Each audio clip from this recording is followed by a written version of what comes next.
Makidkid daw at tunggal health center iti Baguio City ket madan iti ambulansya tapno daras ipaay iti kasapulan a serbisyo dagiti pasyente nga IP.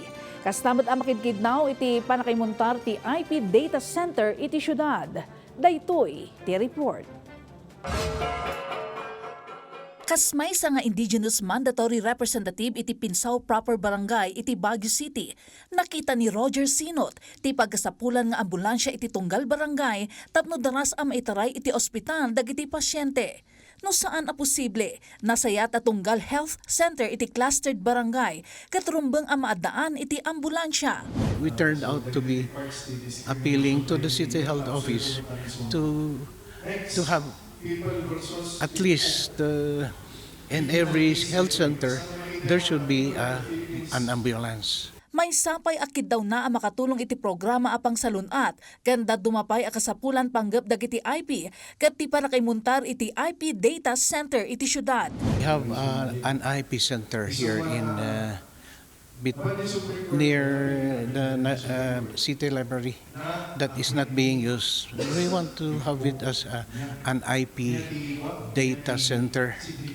So every data that the center can get from the health, from culture, from traditions, from all kind of literature should be on that center. Ti kinapatagdag ito'y akid daw kat kanunungan met ni NCIP Baguio Office Legal Officer Attorney Mirna Kalangad.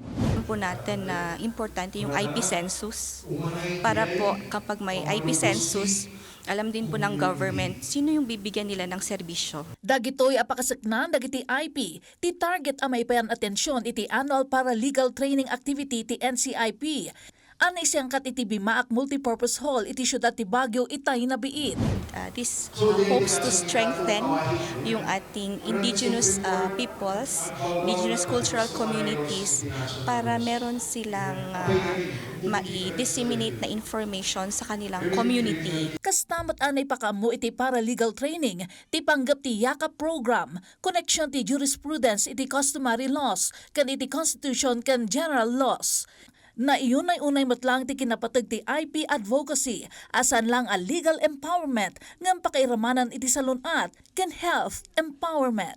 Inayon pa ina Attorney Kalangad, napatag amamuan nga adu dagiti health practices arumbang nga itultuloy ken ma-improvise.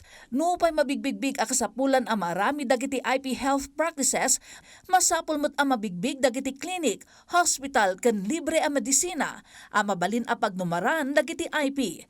Ti annual paralegal training activity ti NCIP ket pinasatan dagiti IPMR, elders ken agtutubo iti komunidad.